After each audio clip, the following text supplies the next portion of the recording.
Explicando o Rio, todo mundo vai lembrar que o Rio de Janeiro nasce por causa da Baía de Guanabara, tá? Essa grande massa de água. Então é natural que a ocupação se dê da área que a gente chama hoje de centro do Rio, que não fica no centro, para fora, driblando alguns acidentes geográficos. Quais são eles? Nós temos 3 grandes maciços. Aqui o maciço da Tijuca, da Pedra Branca e do Jericinó. Isso promove, junto com essa grande faixa litorânea aqui, que a cidade tente se espalhar horizontalmente através das áreas mais planas. As classes com mais recursos, elas vão morar perto das praias, que estavam entrando na moda, principalmente ali na segunda metade do século XIX. Já a turma que trabalha nas fábricas, prestadores de serviço, eles vão para zonas mais baratas, principalmente quando a gente entende que lá na metade do século XIX, nós tivemos a abertura das ferrovias. Essa ferrovia aqui, que vai dar justamente aqui em Santa Cruz, ela vai articular todo o crescimento da cidade para cá. E as fábricas vão acabar se instalando nesses pontos. Essas estações que vão estar ligadas a, por exemplo, fábrica de tecidos, vão estar conectadas o quê? A linha de trem. Por quê? Porque fica mais fácil em termos de logística para você receber matéria-prima e você gerar exportação através do porto. É muito importante que a gente entenda as etapas de ocupação do território do Rio de Janeiro. E entendendo também que nós temos uma cidade desequilibrada, porque o nosso centro não fica no centro. Maior é a probabilidade da gente ter problemas de administração, de policiamento e por aí vai. Essas regiões aqui, né, Bangu, Santa Cruz, Campo Grande, elas fiquem relativamente abandonadas. Entre 1850 e o início do século XX, o Rio de Janeiro ele era essencialmente o que a gente vai chamar de Zona Sul hoje em dia, uma super região central, com uma expansão grande para a Zona Norte e uma série de estações, bairros, que iam se formando através da linha de trem. Porém, nós éramos a capital. A população aumentava, então as praias foram sendo ocupadas. Copacabana, Ipanema, Leblon, e aí parou-se no obstáculo, aparentemente, naquele momento, intransponível. Para a Zona Norte, a cidade florescia e crescia de uma forma meio descontrolada, porque o planejamento urbano nunca olhou com muito amor para essas regiões.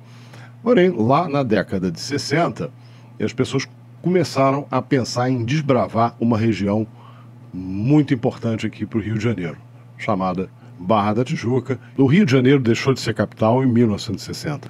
Como uma espécie de um plano de consolação, colocaram Lúcio Costa para fazer o plano diretor de ocupação aqui da Barra da Tijuca. Lúcio Costa vai criar uma cidade baseada nos conceitos modernistas, uma supervia que vai se transformar na Avenida das Américas e uma série de eventos. Esse plano da Barra, ele contém muitos acertos. Um deles é o deslocamento do centro do Rio de Janeiro para essa região. A Barra da Tijuca parecia um lugar inacessível. Eu mesmo vivi uma época da Barra ser uma grande aventura. Já tinha um autódromo. Ou a gente chegava pelo Alto da Boa Vista ou pela Estrada do Joá. Até que a construção do elevado do Joá vai permeabilizar e fazer quase que uma extensão da Zona Sul. Então podemos considerar que esta região é extremamente similar e se eu fosse colocar como uma espécie uma Zona Sul na cidade, seria exatamente essa aqui. Um dos grandes problemas que a gente tem no Rio de Janeiro hoje em dia é justamente a concentração de dinheiro, empregos e serviços na zona central. Lembrando que as pessoas vão sempre se deslocar em busca de oportunidades.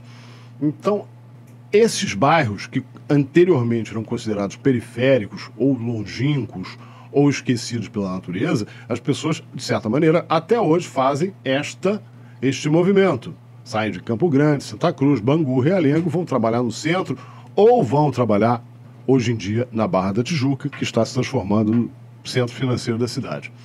Isso nos gera uma série de problemas de mobilidade. Todas as cidades têm um motivo para existir. O Rio de Janeiro já foi capital, já teve uma grande atividade portuária e hoje sofre com uma espécie de uma amnésia, não sabe exatamente para onde vai. Alguns dizem que é turismo, outros dizem que é óleo e gás. Tudo isso tem que ser colocado em jogo e nós temos que abraçar as nossas verdadeiras vocações.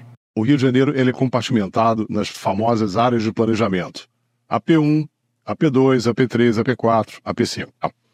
Eu pessoalmente não gosto muito dessa divisão. Prefiro ver a cidade através dos núcleos regionais econômicos. E para isso eu vou propor a vocês que vejam a cidade como eu, através dessa divisão um pouco mais simplificada. Bom, nós temos aqui o que eu vou chamar de núcleo original, né? Que é a cidade, a partir do centro tradicional, centro histórico. Nós temos aqui a origem do Rio de Janeiro e sua expansão para a Zona Norte e para a Zona Sul. Nós temos uma super região que se desenvolve a partir da década de 70, que é aqui Barra da Tijuca, Taquara, Jacarepaguá. Nós vamos ter uma outra área importantíssima, Santa Cruz, Campo Grande, dos bairros mais populosos do Brasil. Aqui, 3 super áreas com centralidades econômicas muito fortes. Aí você vai falar, Murdock, está faltando ali Bangu, Realengo, etc. Sim, é uma área importantíssima para que a gente compreenda, porque ela está no centro geográfico estratégico do Rio de Janeiro. Carlos Murdock, por que você propõe uma divisão diferente da divisão oficial? Que eu acho o seguinte, a gente tem que entender a lógica socioeconômica das regiões.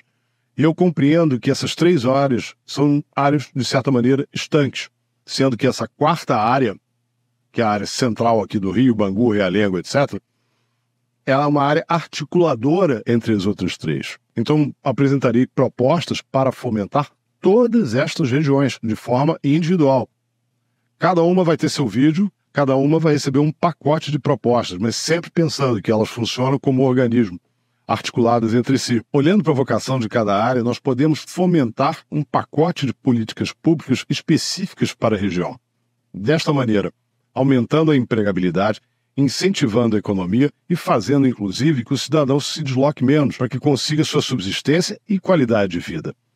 Isso não quer dizer que eu quero separar o Rio de Janeiro nem os cidadãos, porém, eles passam a fazer isso quando quiserem e quando tiverem necessidade. Meu avô já me dizia, para quem só tem martelo, qualquer problema é prego. Ou seja, não faz o menor sentido que a gente aplique a mesma política pública para regiões e contextos diferentes. A gente tem que entender as particularidades e facilitar a vida do cidadão naquela região. O Rio de Janeiro precisa de mais inteligência. O Rio de Janeiro precisa de você. Manda suas sugestões e faça suas perguntas. Aqui Carlos Murdock com a Visão Rio 2030. Cidade Total. Um grande abraço.